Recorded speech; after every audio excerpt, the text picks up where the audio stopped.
Hi, everyone. It is really good to see you again. I'm Anne-Marie Green alongside Vladimir Dutier. Vlad, you know, all eyes are on Israel and the Gaza Strip. Tensions continue to rise there. President Biden has sort of incrementally been speaking up. You know, a lot of observers have said that his sort of plan initially was to kind of put Israel and Gaza and the tensions there on the back burner, but the events over the last few weeks have made that basically impossible for the administration.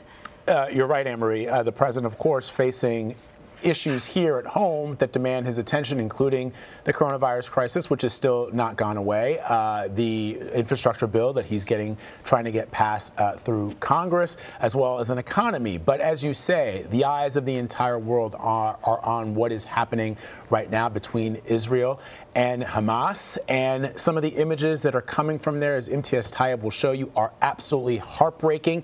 Many are calling it a major humanitarian crisis as Israel vows to intensify its bombing campaign against Hamas militants. More than 200 Palestinians have been killed in the latest wave of violence, including dozens of children.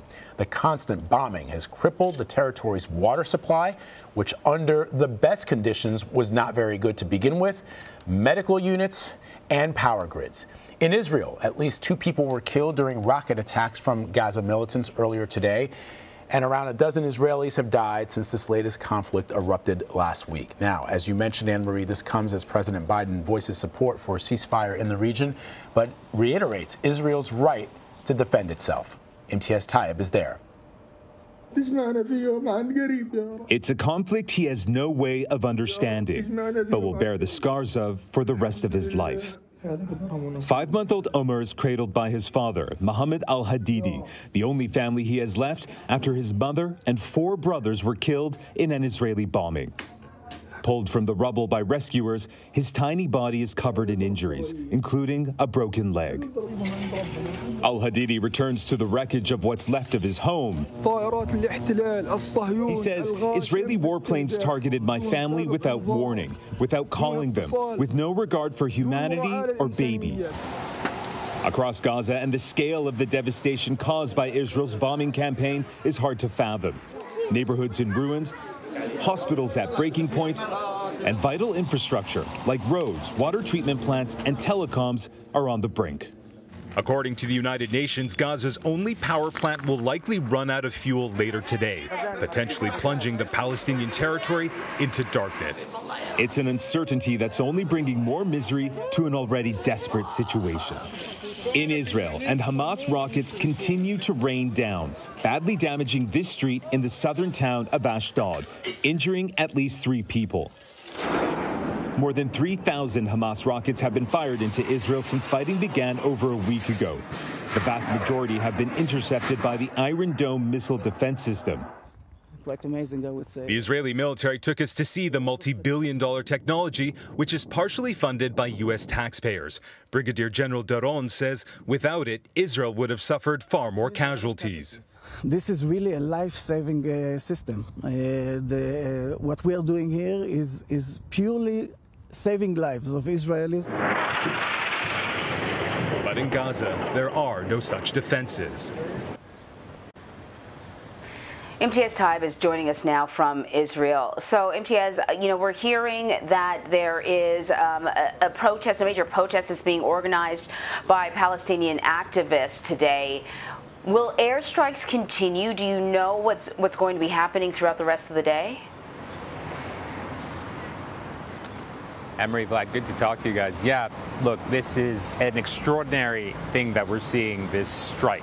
Some are calling it a day of rage, but most people are calling it a strike, and you're really seeing that.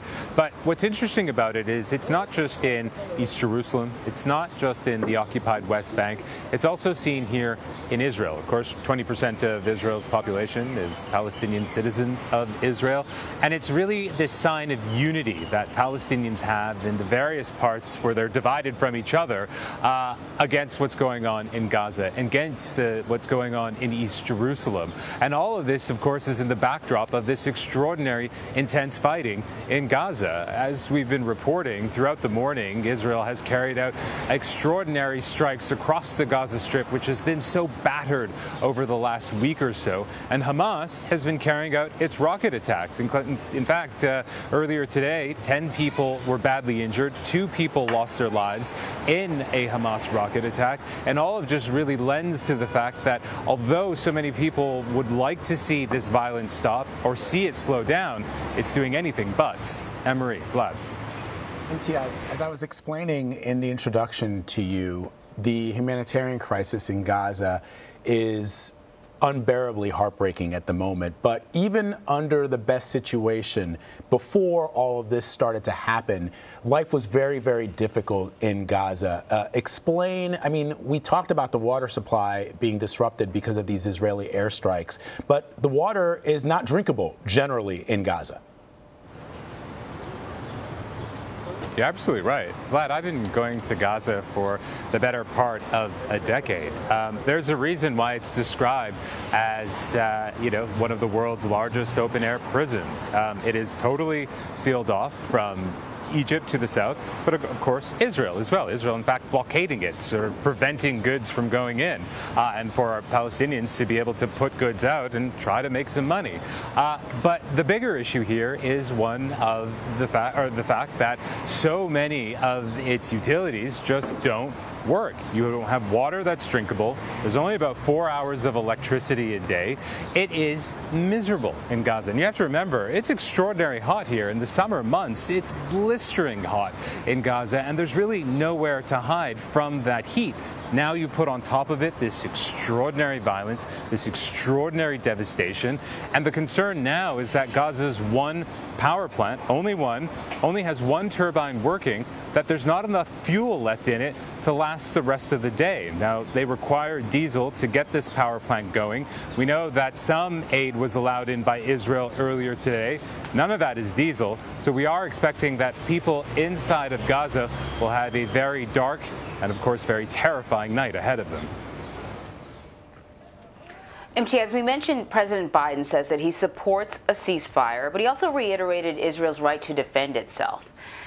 Do we know where this administration stands on this conflict? Why aren't we hearing perhaps stronger words from the Biden administration demanding an immediate halt to the fighting? It's complicated, which probably isn't a great answer, but I'll try to unpack it a little bit. Israel and Washington, any administration, extremely close. On a personal level, the former President Trump and Mr. Netanyahu, the Prime Minister here, were obviously very, very close. But President Biden and Prime Minister Benjamin Netanyahu have known each other quite literally for decades. But it also has to be said that President Biden, before he became president, said on the record that I love that guy, Bibi, as he's known here, Benjamin Netanyahu, but don't agree with anything that he says. And so you have this very complicated relationship between these two men on a personal level, but on a diplomatic level, on a government-to-government level. There is so much synergy between Israel and the United States. These are rock-solid allies. And so it's not surprising that President Biden is saying what many previous administrations have said, which is Israel has the right to defend itself, and is relatively muted when it comes to calling for a ceasefire, calling for a cessation of violence. But what's notable, even though we had that sort of muted tone from this administration in the early days of this conflict, that's really changed in the last 48 hours or so. Not in a dramatic way, but again, tonally, things are changing. You have President Biden, who was saying just the other day in an Eid address to American Muslims that both Palestinians and Israelis deserve to live in peace. We understand that Secretary Blinken is very heavily involved in trying to get some sort of cessation of hostility, but I don't think we're going to hear much stronger language from this administration, again, which works very closely with Israel, and Israel is saying that it is under threat and that it's going to keep fighting. Imtiaz, explain one thing to our audience. The world is now, many countries are clamoring for a ceasefire. What would that look like? I mean, on one hand, the Israelis are claiming that they are destroying tunnel networks. They are taking out the command structure of Hamas. But on the other, we see these heartbreaking images like the one in your piece of a 5-month-old who, and it was beautifully written, Imtiaz, I must say, that this 5-month-old does not know what is happening all around him, but his father does, and it's just unbearable to watch it. What happens then? I mean, can Israel then claim that Hamas is no longer a threat, or are we going to find ourselves at a situation like this in another, 2 or 3 or 4 years? I mean, this happened again back in 2014. This is not new. No, it's not new. And you're right. Little Omer, only 5 months old, he will bear the scars of this conflict for the rest of his life. He will never know the touch, the hug, the kiss of his mother ever again. He will never know his 4 brothers who died in that airstrike. He'll never know anything about them because that's all gone. He has his father, so in some ways he's luckier than some, but only so marginally. And to go to the broader question of where does this all end and where does this all go, the short answer is that yeah, we might see another conflict in Gaza again. And one thing I do want to say about ceasefires is if we go back to 2014, that was a brutal conflict between Israel and Hamas. It lasted 50 days. The devastation was just staggering. But there were ceasefire after ceasefire, and they fell apart and fell apart.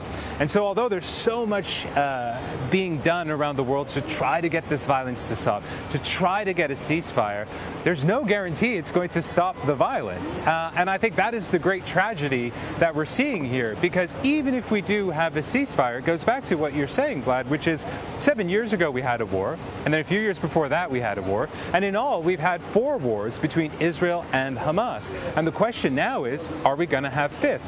And the short answer is, we probably will. Imtiaz Tyab for us on the ground in Israel. Thank you very much, Imtiaz. We appreciate it.